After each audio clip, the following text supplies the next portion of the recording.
No, but I thought in terms of the way they staged it, it was fantastic. I love the witches. My God, that was otherworldly. And the witches were probably the best. Worst? No, it's the worst part of the movie. What? No, I think the worst part of the movie. The worst part of the movie was when the witch actress played the other dude at the end. You didn't like that? The old man? No. I mean, it was obvious it was her, so yeah, it was bad. But the witches took me out of the movie a little bit, but I didn't think it was bad. No, they're supposed to be supernatural and weird, and they do a lot of that's where the effects. They're absolutely supernatural and weird. Yeah. I thought they were cool. Yeah, especially in the second appearance when they were up in the rafters there. Yeah, crazy. But the soliloquies were great. I thought that Tomorrow was one of the best I've ever seen.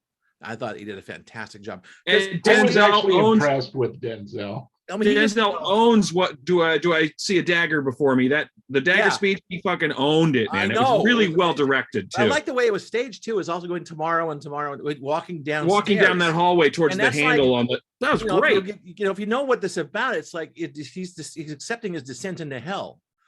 It's like he's moving down while saying all this. And he knows what his fate is going to be and how he's going to lose. It's good stuff. I was talking to a friend about this, and they haven't seen it or really know much about it.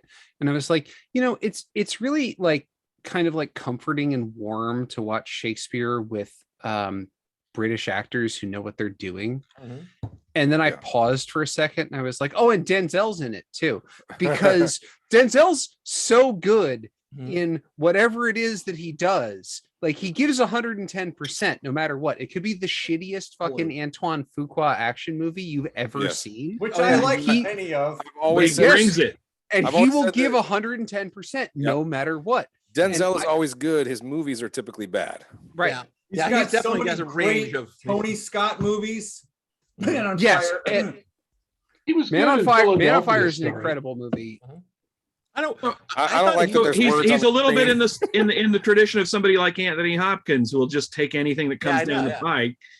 He did do two good. Tony Scott. He did. Laurence Olivier. Crimson Tide was. I thought he did a great job in that. And Unstoppable. Crimson Tide is Unstoppable was amazing. Unstoppable was fun. Has anyone seen the Devil in the Blue Dress? That's really good. Yes. Yeah, that's a good movie. I remember it. I saw it a long time ago. And also, by the way, this is not his first run with Shakespeare, because he did Kenneth Branagh's Much Ado About Nothing, and he was great in that. Which is a bad movie. Wrong. I have to agree with Tad good in it. One. He's good in it, but it's a bad it's got Keanu in it. It's Keanu in it. I don't know how I feel about You're going to trigger him now. I'm triggered already. The staging was this kind of... Not you, John. I meant Tad. Gone for an artificial owes a lot to the Devils. Just saying. What? So there's the Devils in here. There's also every Carl T. Dreyer film in here, specifically The Passion of Joan of Arc. Yeah. And there's also a lot of... I would say, what's that other one I thought of? But there's a Brooks, not Albert Brooks, but Brooks, a version of King Lear that was shot in Denmark that has very similar kinds of sets. Richard? I'm going to knock down the art direction a little bit, because they're trying for kind of like this German expressionist feel. Everything is kind of like an ideal form, but there are a lot of scenes like that long hallway that was behind somebody earlier. I kept staring at the walls, and they have that stucco on them. And it looks like this is like a shopping mall.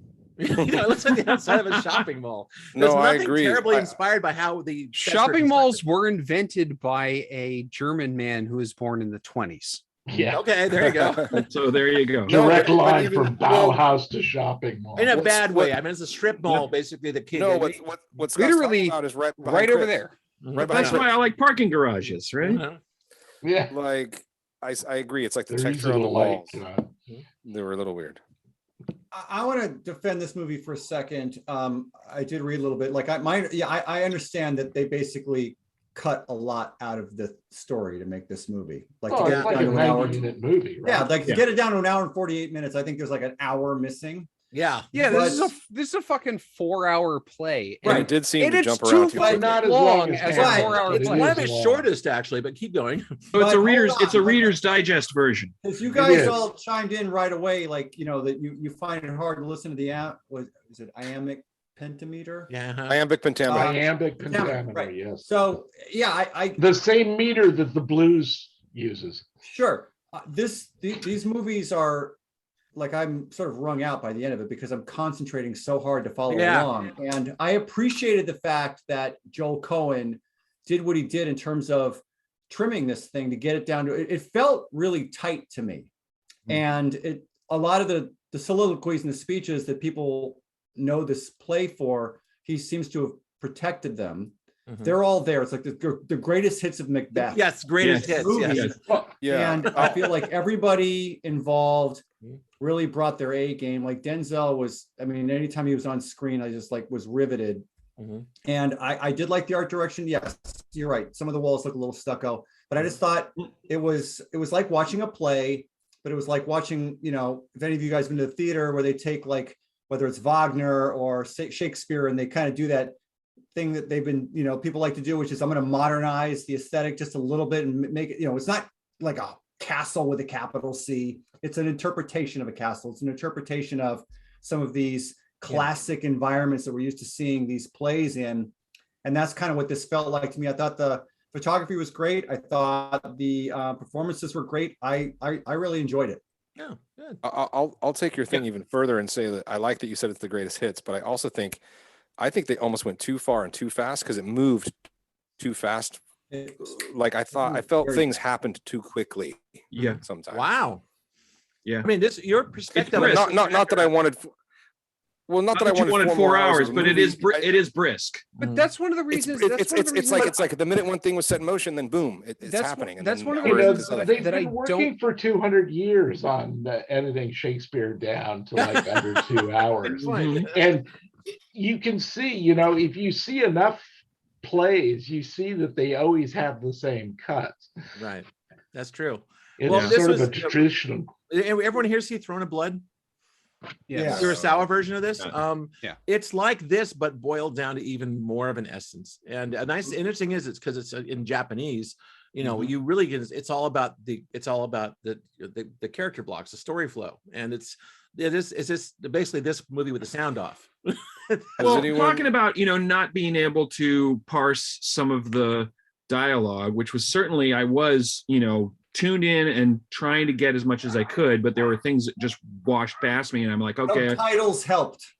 I should have actually turned those on. Damn. Today I started rewatching it with the subtitles turned on just to see what I was missing the first time. Essential. But I was never lost. I was lost sentence by sentence. I was trying to make sure I caught every word. Yeah, I was trying to interpret each sentence and make sure I understood what was being said. But even if you don't, and I missed things, there's no trouble understanding the flow of the story. It's like, oh, now he wants to be king. He's pissed off he's not king. Now his wife really wants him to be king. She's talking him into it. He doesn't want to do it, but now he's going to do it. Oh, fuck, they're doing it. You know, and so it's like the story is very easy to follow, even if you do miss line by line some of the dialogue. Right.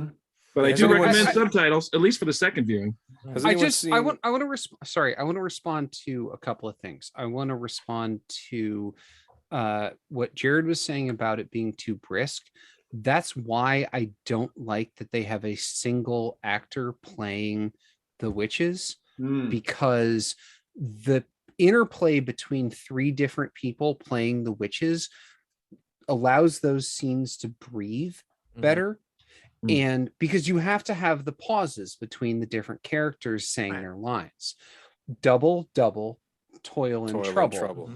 Cauldron burn. You know, like you have to have all of that go on, and that gives those scenes room. It gives them elbow room, and that can help dial it back a little bit. I really like the was it John Kurtzel, is that his name, version with Michael Fassbender and Marion Cotillard. That's one of the most recent. It came out in 2015. Yeah, I didn't see that. It's really good, and it's so funny how this goes completely into black and white, and that movie uses color in such an amazing way. Like it has colored smoke and like flags. The cinematography looked really good in that. Oh, it's so good. Yeah. I think they all shot it. I think they shot it in Wales. Like it's all right on the coast, and it's just scrublands and bleak, And so you just have these armies facing each other across nothing. But that movie's a little bit longer because it gives those scenes more time to breathe. I think we can all Chris agree. Chris just put up the Tim Burton moment. Yeah. And there's a certain Tim Burton aesthetic that kind of runs in this too. So the other thing I wanted to say was I want to disagree with the saying that you don't like the set design. I think the set design's great. What I think actually sucks in this movie is the costume design. Oh my God. Interesting. Denzel Washington and everyone else looks like they're wearing table mats that have a fucking hole cut through them. You want to borrow my tat as well? And Alex Hassel Alex Hassel literally looks like he's wearing the fucking Alex Hassel looks amazing. That's my favorite costume in the whole thing. He looks like he's wearing the sweater from the fucking mystical bouncing back video that's supposed to be a fucking straight jacket through the entire thing. He's got these fucking things that go all the way like down to I know, it's awesome. Well, none of you watched hip hop videos in the early 2000s. It only took that's what I can tell from and this. half a Coen brother. I didn't think that to bring us to this point.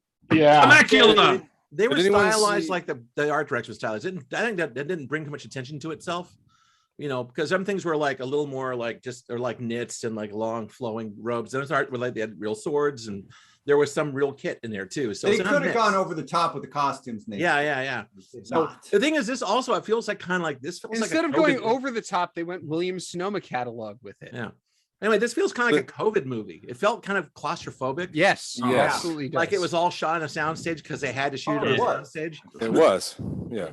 Everything except for some reason that one scene where he's riding the horse, which was actually shot outside. Yeah. So I missed that. It feels very artificial, everything about it. But it's one of the like last 4 scenes in the movie. He's riding the horse down the hill, and he's actually outside.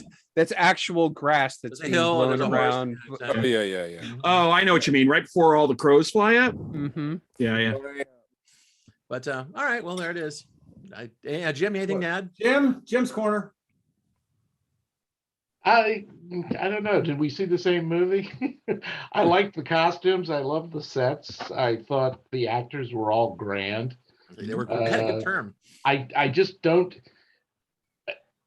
I guess I've been reading Shakespeare since like junior high, so it's never been difficult for me. So you have an I'm always advantage over suspicious of people who say they can't understand it. The syntax is actually quite simple. My first interaction with this was Jim just called us all fucking idiots. I was gonna thank you. That's exactly right. I went out of my way not to call you. No, but put up Jim. Put up Jim is right though, because he's right. Oh, he's my first interaction. I took Shakespeare in high school and I still struggle with this shit. My first interaction with this play was, I think I was in 4th grade, and we got the Great Books of the Western World from the Encyclopedia Britannica, and my parents and I would sit in the living room and read things like Macbeth back and forth. That's great. Like we would switch between parts as we did it. So like Macbeth and Othello and Romeo and Juliet and stuff like that just exist in the back of my mind. So like I have no issue with any of the dialogue or anything like that. In fact, to me, it's like, oh, you cut something out here. That's not how that flow works. Right. You actually felt the omissions. Right. So this was my first Macbeth of any form. Wow. I mean, I've seen probably a dozen Shakespeare plays, but this is not one of them. And so to me, this was a little harder, a little rougher going because I was completely unfamiliar with the story, not like Romeo and Juliet or something, which is, you've seen it. And we've done a million versions. Ways, yes. Right. Well, it's not like we don't. But to me, I felt like, okay, so Branagh's Henry V. I've seen stage versions of, A Comedy of Errors. And like, to me, the language in this one tripped me up. There was there were words, less the sentence and the syntax. There were words that I didn't know what they were referring to. So I think that's. But what a lot of movie titles. I know. Well, as you pointed out, there's like 2 Star Trek episode titles in there: the At Dagger least. of the Mind. No, and, there's All Our tons of Yesterdays. there's tons of stuff in this play that's gone on to common English in terms of like. Oh, yeah. Yeah. crazy. One fell swoop. But that's just Yeah. One fell Shakespeare. swoop. That's just Shakespeare across the board. In general, Right. yeah. Well, I ran across this first in high school. I was taking a drama class, and we had to read this first. It was the very first play we ever read. They did an earlier. I forgot what it was. It's something like a really earlier play from I can't remember what it was, but either way, this is the one we actually took apart. The guy talked about the themes and this is the first time I was introduced to the idea about there's themes and subtext running underneath everything. And it was one of the big eye opener for me when I first saw it. And then did the play 2 years later in there, and I was one of the murderers. That was kind of fun. No dialogue. And so that was easy, and it was also shortened up. Like they shortened it up. Like I think they just chainsaw. One of the it. murders is in one of the guys that Denzel goes to talk to in the basement at one point. Yeah. Yeah. I had like There's one of line. those guys that was a very prolific character actor from the 80s. He's Oh, in, yeah, like, I look he's in familiar. Miracle Mile. Uh-huh. He's the villain in Stallone's Cobra. Among I know what you're talking about. Yeah, he's the guy with the jaw. He's the jaw Yes. guy. He has a Yeah, distinct And I was like, guy. fuck, I haven't recognized seen him this too, guy in even with the decades. beard. Where's he Even with the been? beard, I recognized him. Yes. Did you guys all see Stephen Root there in like Yes. one Well, scene? that was wonderful. Oh, yeah. Yeah, he was funny. But Yeah, there was like- some great character actor casting in this. But also, I think we would be remiss if we don't bring up the fact that Corey Hawkins is fucking excellent as Macduff. Yeah. He's very good. so Mhm. and Chris 6 Underground. He's 7 in 6 Underground. Well, and also to go from Straight Outta Compton to this, word. Yeah. Yeah. Oh, why not? Yeah, mad respect. I guess we can. All the performances I thought were great. By the way, even though you don't like what he was wearing, I thought that Alex Hassel, the guy who played Ross, just amazing. What a presence. That Yes. guy's face. You know, Ross, his character comes to the fore in this more than I think any version of the play I've seen. Really? Ross is he the did, mover and he shaker did in for this me. movie. I couldn't stop looking at him. He's just So amazing. he's vicious in the one and only season of Cowboy Bebop that they're going to do on Netflix. Oh, yeah? And he is so fucking good as vicious. Oh, and that's again, who he is. it's one of those things where it's like you cannot look away from him. Right. Well, that makes me So- alone. That alone makes Is he me want to the- watch. He's the guy Cowboy with the things. Bebop. He's the guy with the things coming off his. Yeah. Yeah. You know, That makes everything happen. I don't in know the what's the second matter act. with those things. They're based on a very common kind of costuming in the High Middle Ages. Which I imagine was there because people had before they invented napkins. So you're having to Yeah. you know. No, they're No, like it's- the Japanese kimonos. Yeah, exactly, You can exactly. store Kinda- stuff in. Oh, you're the, measuring well sleeves. because it's like this big bolt of silk from your arms. Like, see how rich I am? You know, kind I of- read- I read an article about how There he is. Joel Coen would That's him. talk to who shot this movie. I looked him up. I wasn't that familiar with the. And anyway, the Sure. DP they would have conversations about the light, and they talked about how Bruno something. Yeah. Bruno yes, Del Bonal. Don't know him. Yeah. yes. So they had conversations about how they didn't care whether light was motivated. They didn't care if there was like supposed to be a source for it. They just wanted to put light wherever they wanted to put light. And Well, I and also, specifically to make it unreal. yes, Like, yeah, because well, and they they, did. Good to me. and they I also kind of like, with the exception of probably a handful of shots, you really could never tell what time of day it was, and I thought Yeah. that was kind of cool. Like Yeah, it was yeah. it was supposed to be in this weird It was a realm. Of the its time own. of day is lineal. yeah, it's like It's tomorrow, basically. So yeah. And tomorrow. And tomorrow. Tomorrow, exactly. All right, I'm going thumbs. Then that's it. I liked it a lot. Yeah, I- I was going I to watch this struggled with- anyway. I'm glad you picked it. I Despite struggled my a bit, but- reservations about several parts of it. Yeah. Hey, guess what? Macbeth, it's good.